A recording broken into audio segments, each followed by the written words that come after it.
Dear students, welcome back to my channel AR Infotech. Yesterday we were talking about present continuous tense and its positive sentences. And today we are going to talk about its negative and interrogative sentences. चलिए video को शुरू करते हैं। कल हमने आप लोगों को होमवर्क नहीं दिया था, तो ये दो सेंटेंसेस आपके लिए, आप इसको बनाकर सेंड कीजिए और कमेंट में इसको ज़रूर से सेंड कीजिए ताकि आपकी प्रैक्टिस होती रहे। यहाँ पर हम लोगों को बात करना है निगेटिव सेंटेंसेस की, तो पहले इसको हटा देते हैं।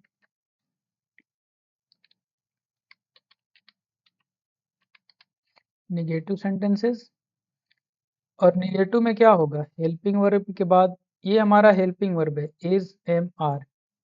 इसके पहले जो हम लोग टेंस पढ़े थे, यहाँ पर देखिए ये हेल्पिंग वर्ब है डू या डज। तो हर टेंस का हेल्पिंग वर्ब अलग अलग होता है और हेल्पिंग वर्ब अपने वर्ब की मदद करता है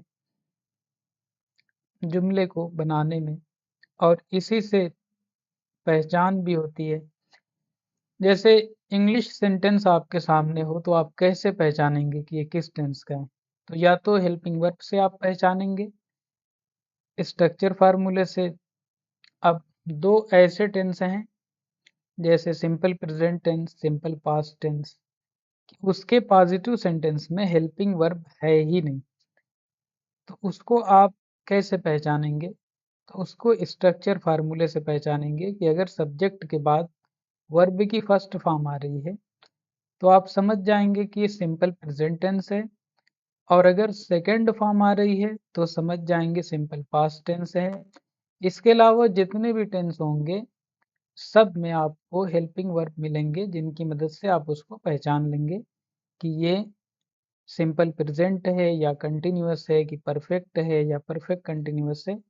आसानी से आप उसको आइडेंटिफाई कर सकते हैं। उम्मीद करते हैं आप समझ गए होंगे।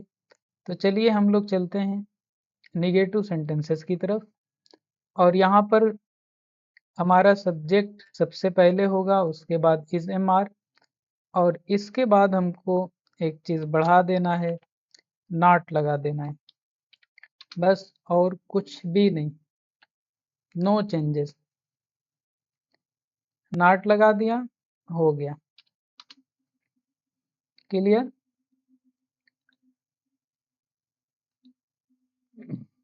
ओके,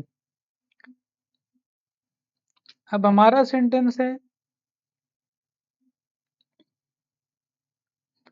आज बारिश नहीं हो रही। इसको बनाते हैं। यहाँ पर बारिश होना वर्ब है, तो सब्जेक्ट कौन है इसका, गेस कीजिए।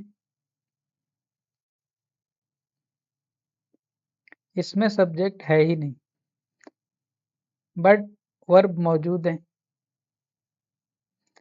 तो एक रूल है कि बगैर सब्जेक्ट के सेंटेंस ही नहीं होगा, सब्जेक्ट में कुछ ना कुछ होना चाहिए, और अगर वर्ब नहीं होगा तब तो सेंटेंस ही नहीं बनेगा। तो चलिए इसको समझते हैं। ऐसे सेंटेंसेस में हम इट का यूज करते हैं, तो यहाँ इट लिख लेंगे।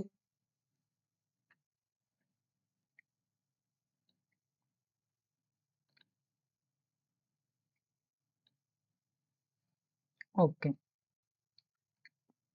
इट, और इट के अकॉर्डिंग हमारा हेल्पिंग वर्ब होगा इज, और इसके बाद नॉट लाएंगे, कुछ सोचना ही नहीं है।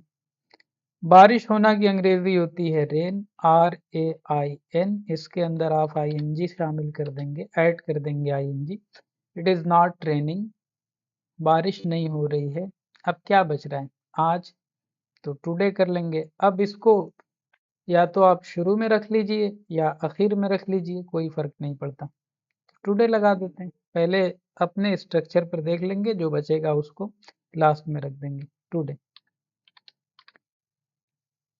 ये आपका बन गया। It is not raining today. ठीक, आज बारिश नहीं हो रही है। अगला सेंटेंस देखिए, तुम्हारा भाई अखबार नहीं पढ़ रहा है। अब यहां पर है अखबार कौन नहीं पढ़ रहा है? तुम्हारा भाई। तुम्हारा भाई की अंग्रेजी योर ब्रदर। Your brother. अब यहां पर हमें ये देखना है कि इसके साथ क्या लगेगा, इज एम आर में से क्या लगेगा।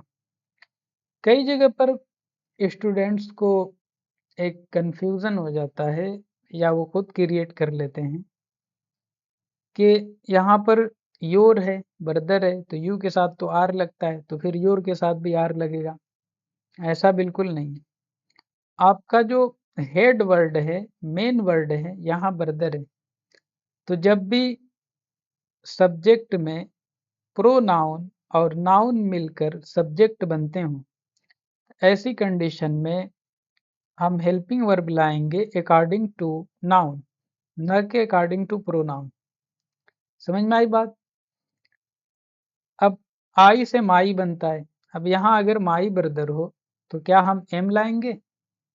नहीं लाएंगे। माई ब्रदर होगा तब भी इज लाएंगे, हिज ब्रदर होगा तब भी इज लाएंगे, आवर ब्रदर होगा तब भी इज लाएंगे। तो ज़मीर से कोई फर्क नहीं पड़ेगा, यानी प्रोनाउन से कोई फर्क नहीं पड़ेगा। एतबार हम नाउन का करेंगे, यानी नाउन के अकॉर्डिंग हम हेल्पिंग वर्ब का यूज करेंगे। ठीक, समझता हूं कि इतना काफी होगा। तो योर ब्रदर इज नॉट। अब हमें क्या लिखना है? वर्ब लिखना है। वर्ब है पढ़ना। अखबार पढ़ रहा है, रीड, आईएनजी ऐड कीजिए, reading. Your brother is not reading. तुम्हारा भाई नहीं पढ़ रहा है। क्या नहीं पढ़ रहा है? अखबार। तो अखबार की अंग्रेजी होती है न्यूज़पेपर। उससे पहले आर्टिकल यूज कर लेंगे, द या ए में से कोई भी। द लगा लेते हैं, द न्यूज़पेपर। हो गया कि तुम्हारा भाई अखबार नहीं पढ़ रहा है। आर्टिकल इसलिए भी लगाना ज़रूरी है ताकि वो थोड़ा मुतय्यन हो जाए कि ऐसे अखबार के बारे में हम लोग बात कर रहे हैं जिसको हम लोग जानते हैं, वो अखबार नहीं पढ़ रहा है। किसी दिन हम आर्टिकल पर एक सेपरेट वीडियो बनाकर आप लोगों को दे देंगे ताकि आप लोग को आसानी हो। अब यहाँ पर देखिए, ये दो सेंटेंसेस आपको दिए जा रहे हैं, इनको बनाकर आप कमेंट बॉक्स में सेंड कीजिए ताकि हमें एहसास हो कि आपको समझ में आ रहा है या नहीं आ रहा है, और आपको भी खुशी होगी जब आप बनाएंगे तब। अब आईएनजी तो ऐसे हम लोग जोड़ रहे हैं, अभी सारे सिंपल सिंपल वर्ड आ रहे हैं तो कोई दिक्कत नहीं है, हम सिंपली आईएनजी को ऐड कर दे रहे हैं। बट जब हमारे सामने इस तरह के वर्ड आएंगे तो वहाँ पर हमसे गलती होने के चांसेस बहुत ज़्यादा बढ़ जाएंगे और हमारा सेंटेंस ही गलत हो जाएगा एग्ज़ाम में कट। तो इससे बचने के लिए कुछ रूल्स हैं जिनको जानना ज़रूरी है, और वो हम अगले वीडियो में कवर करेंगे इंशाल्लाह, वरना ये वीडियो बहुत लंबी हो जाएगी। और हम चाहते हैं कि 5 मिनट के करीब, 6 मिनट, 7 मिनट, मैक्सिमम 10 मिनट, उससे ज़्यादा हम नहीं जाना चाहते। तो इसीलिए इसको यहीं पर एंड करेंगे। बस थोड़ा सा इसको समझा देते हैं कि यहाँ पर कट में अगर आईएनजी जोड़ेंगे तो आपको क्या लगता है इसका आंसर क्या आएगा? CUT ING? अगर ऐसा आप सोच रहे हैं, यू आर टोटली रॉन्ग, क्योंकि इसका आंसर आने वाला है CUTTING।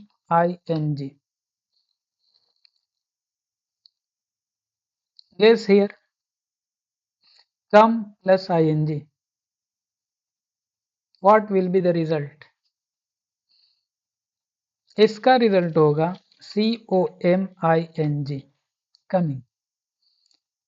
अब इनमें चेंजेस कैसे हुए, किस रूल के अकॉर्डिंग हुए, ये हम समझेंगे आने वाले वीडियो में। तो बहुत शुक्रिया। Thanks for watching. Don't forget to like share and subscribe.